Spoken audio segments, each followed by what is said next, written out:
Hello दोस्तों, welcome back to my channel. आज मैं एक्सप्लेन करने वाली हूँ रस्ट क्रीक मूवी को। इस मूवी की IMDb रेटिंग है 5.9। इस मूवी को डायरेक्ट किया है जेन मैगॉन ने। स्टोरी राइटर हैं स्टुअर्ट पोलार्ड और जूलिया लिप्सन। ये एक सत्य घटना पर आधारित मूवी है। इस मूवी में दिखाया गया हादसा खुद मूवी के राइटर के साथ घटित हो चुका है। अगर आपने मेरे चैनल को सब्सक्राइब नहीं किया है तो उसे सब्सक्राइब कर दें और बेल आइकन के बटन को प्रेस कर दें ताकि आने वाली मूवीज के नोटिफिकेशन आपको मिल सके। तो चलिए दोस्तों, शुरू करती हूँ आज का एक्सप्लेनेशन। कहानी की स्टार्टिंग में हमको स्वायर नाम की एक लड़की को दिखाया जाता है। स्वायर एक ग्राउंड में रनिंग कर रही होती है। तभी उसके फोन पर एक मैसेज आता है। वो मैसेज चेक करती है और बहुत खुश हो जाती है। एक्चुअली वो बहुत दिनों से एक कंपनी में जॉब के लिए ट्राई कर रही होती है और आखिरकार वो दिन आ ही जाता है जब उसको इंटरव्यू के लिए ये मैसेज आता है। वो बहुत खुश हो जाती है और जोर शोर से इंटरव्यू की तैयारी में लग जाती है। इंटरव्यू वाले दिन वो अपने घर से अपनी कार में निकल पड़ती है। उसकी डेस्टिनेशन होती है वॉशिंगटन DC। स्वायर अपने फोन में लोकेशन सेट करती है और आगे बढ़ने लगती है। उसको रास्ते में काफी बड़े बड़े बंगलो भी दिखाई देते हैं। वो इस रास्ते पर पहली बार आ रही होती है। स्वायर एक हाईवे की तरफ जाती है, मगर ये हाईवे थोड़ा सुनसान होता है। थोड़ी और आगे बढ़ने पर वो रास्ता उसको बंद मिलता है। अब वो फौरन दूसरा रास्ता चुनती है, मगर वो रास्ता भी पहले वाले की तरह ही गलत होता है। स्वायर को गूगल मैप ने घुमा दिया था। अब वो फैसला करती है कि वो पेपर मैप को देखकर आगे बढ़ेगी। वो कार से उतरकर मैप को देखने लग जाती है। तभी वहाँ पर एक कार आकर रुकती है जिसमें दो लोग होते हैं। उनके नाम होते हैं हॉलिस्टर और बग। वो दोनों भाई होते हैं। वो दोनों कार से उतरते हैं और स्वायर के पास आकर बोलते हैं कि क्या तुम किसी परेशानी में हो। स्वायर कहती है नहीं, मुझे कोई परेशानी नहीं है, आप लोग जा सकते हैं। लेकिन तभी हॉलिस्टर स्वायर से कहता है कि हम इस जगह पर सालों से रह रहे हैं और हम यहाँ का चप्पा चप्पा जानते हैं। हम तुम्हारी मदद कर सकते हैं। तुमको कहाँ जाना है बताओ हमें। अब स्वायर क्या करती, वो उनको बताती है कि उसे वॉशिंगटन DC जाना है। हॉलिस्टर मैप देखने लगता है और मैप देखने के बहाने से वह स्वायर साथ बदतमीजी करने लगता है और फिर उसको इधर उधर टच करने लगता है। स्वायर अपने सेल्फ डिफेंस में से जोर से लात मारती है और तभी पीछे से बग आ जाता है और स्वायर को पकड़ लेता है। स्वायर हमेशा अपने पास एक चाकू रखा करती थी। वो उसे अपने पैंट से निकाल के बग के ऊपर वार कर देती है और पैदल जंगल की तरफ भागने लगती है। ये दोनों पागलों की तरह काफी दूर तक उसका पीछा करने लगते हैं, लेकिन उन दोनों भाइयों को स्वायर नहीं मिलती। नेक्स्ट सीन में हमको स्वायर को दिखाया जाता है जो कि जंगल में अब खो चुकी थी। स्वायर के पास ना ही सेलफोन होता है और ना ही वहाँ कोई आसपास घर होता है।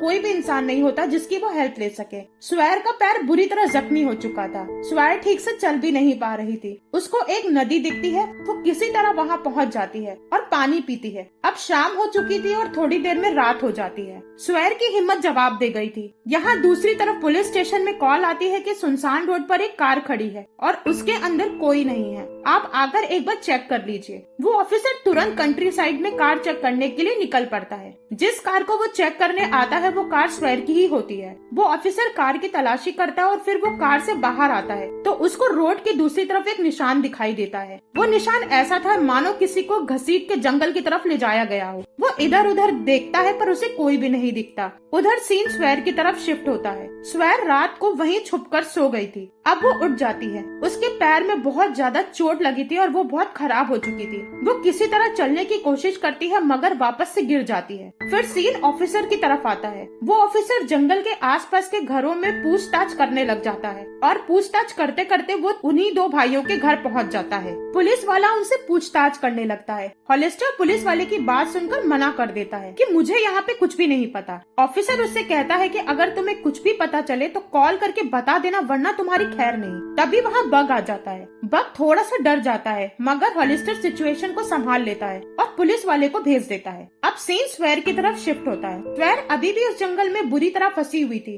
वो भूख से बेहाल हो रही थी। तभी वो अचानक से देखती है कि ऊपर से एक कार नीचे की तरफ गिर रही है और वो देखती है कि वो किसी और की नहीं बल्कि उसकी कार है। हॉलिस्टर और बग ने मिलकर वो कार जंगल की तरफ नीचे फेंक दी थी ताकि पुलिस स्वायर को ढूंढ ना पाए। वो दोनों किसी मुसीबत में नहीं आना चाहते थे। अब वो दोनों वहाँ से चले जाते हैं। स्वायर अपनी कार के पास आती है और अपना सेलफोन निकालती है, लेकिन उसका फोन टूट चुका था। वो वो बहुत ज्यादा दुखी हो जाती है और रोने लगती है। वो काफी कोशिश करती है कि उसका फोन ऑन हो जाए और नेटवर्क आ जाए तो वो अपने फैमिली मेंबर से या किसी से भी हेल्प मांग सके। हॉलिस्टर जब बग के साथ वापस जा रहा होता है तो उसको एक कपड़ा मिलता है और वो समझ जाता है कि स्वेर यहीं आसपास है। अब वो दोनों स्वेर को ढूंढने लग जाते हैं। वहीं स्वेर अपने फोन को ऑन करके नेटवर्क की खोज करने लगती है। एट लास्ट वो भूख से बेहाल होकर बेहोश हो जाती है और गिर पड़ती है। गिरते वक्त वो किसी की परछाई देखती है लेकिन वो तुरंत ही बेहोश हो जाती है। नेक्स्ट डे जब वो होश में आती है तो अपने आप को किसी घर में पाती है। उसकी चोट पर किसी ने बैंडेज कर दी होती है। वो उठकर किचन की तरफ आती है तो उसको एक आदमी दिखता है। उसका नाम होता है लॉयल। वो स्वेर को शांत रहने को बोलता है। स्वेर उसकी तरफ चाकू कर देती है।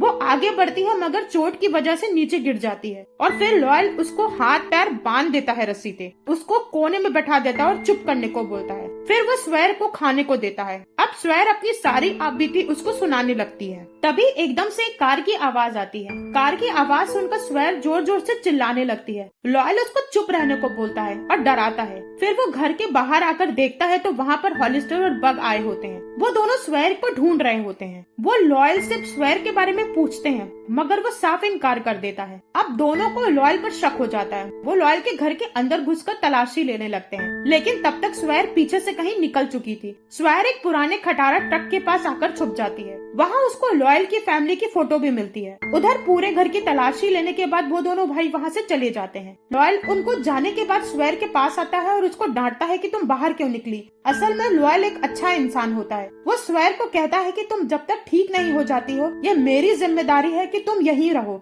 नेक्स्ट सीन में हमको पुलिस स्टेशन का सीन दिखाया जाता है जहाँ पर सीनियर पुलिस ऑफिसर आया होता है। वो उस करप्ट पुलिस ऑफिसर पर बहुत गुस्सा करता है कि कंट्री साइड पर जो कार खड़ी थी वो अचानक से गायब कैसे हो गई। फिर दूसरा ऑफिसर बोलता है कि उस कार में एक लड़की थी और वो कई दिनों से मिसिंग है। ये बात सुनकर वो सीनियर ऑफिसर एकदम से नाराज हो जाता है और दोनों जूनियर को डांटने लगता है और धमकी देने लगता है। दोनों ऑफिसर अपने सीनियर ऑफिसर से माफी मांगते हैं और 24 घंटे में इस केस को सॉल्व करने की मोहलत लेते हैं। अब दूसरा ऑफिसर स्वेर की पिक निकालकर देखने लगता है। सीन दोबारा से स्वेर पर शिफ्ट होता है। स्वेर काफी कंफर्टेबल होकर सोफा पर बैठी होती है। लॉयल स्वेर से कहता है कि हॉल्स्टर और बग इस सैटरडे कहीं जा रहे हैं और वो अपनी कार मेरे पास छोड़ जाएंगे क्योंकि मेरे पास तो कार है नहीं। उनके जाने के बाद मैं तुम्हें कहीं सेफ जगह ड्रॉप कर दूंगा। तब तक के लिए तुम यहाँ आराम से रह सकती हो। रात को वो ऑफिसर हॉलिस्टर और बग के पास आता है और उन पर गुस्सा करने लगता है कि जिस लड़की को तुमने घायल करके जंगल में घुमा दिया है ना, उसकी खबर अब स्टेट पुलिस को लग गई है। तुम दोनों के चक्कर में मैं भी फंस सकता हूँ।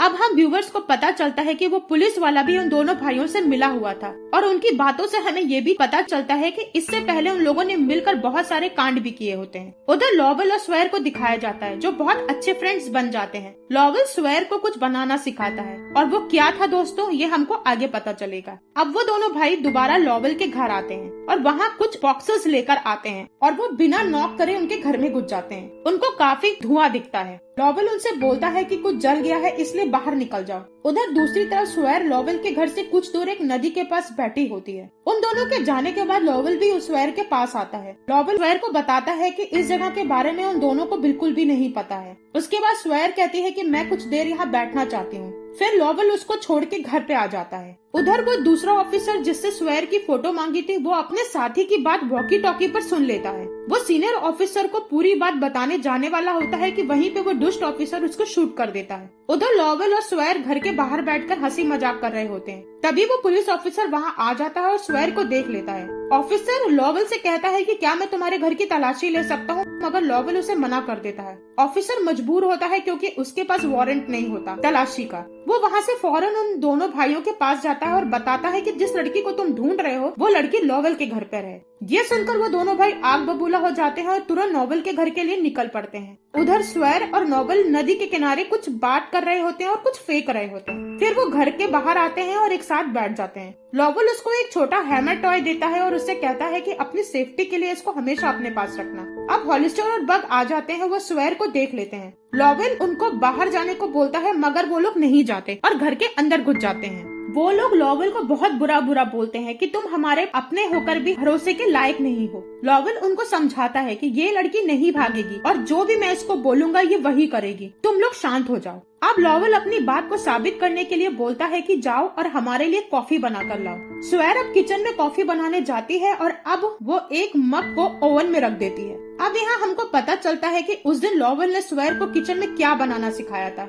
ओवन में से आवाज आने लगती है। आवाज चेक करने के लिए बग उस ओवन के पास जाता है और तभी एक धमाका होता है जिससे कि आग लग जाती है। पूरा घर आग में जल जाता है और सभी लोग जख्मी हो जाते हैं। धमाके के झटके से स्वेर और लॉवेल दोनों घर के बाहर आ जाते हैं। लॉवेल बहुत जख्मी हो जाता है, हालांकि स्वेर को कम चोट आई होती है। वो लॉवेल को संभालती तब तक हॉलिस्टर गन लेके बाहर आता है और वो तान देता है। लॉवेल स्वेर से कहता है कि भागो और वो तेजी से भागने लग जाती है। हॉलिस्टर स्वेर पर गोली चलाने वाला होता है, लेकिन लॉवेल उसको पकड़ लेता है और उसकी गन छीन लेता है। तभी वो करप्ट ऑफिसर वहाँ आ जाता है और लॉवेल को गोली मार देता है। बेचारा लॉवेल वहीं मर जाता है। उधर स्वेर भागते भागते एक रोड के पास आ जाती है और उसको पुलिस की कार दिखती है। वो उस कार में बैठ जाती है। पुलिस वाले का चेहरा जब हम व्यूवर्स को देखने को मिलता है तो हमें पता चलता है कि ये वही करप्ट ऑफिसर है। वो सैड से पूछता है कि उन तीनों के अलावा भी तुमने किसी और आदमी को देखा है? स्वेर को शक हो जाता है। वो कार से भागने की कोशिश करती है, मगर वो ऑफिसर उसको नदी के किनारे ले जाता है और डुबाकर मारने लगता है। उसको एकदम से लॉवेल का दिया हुआ टॉय याद आ जाता है।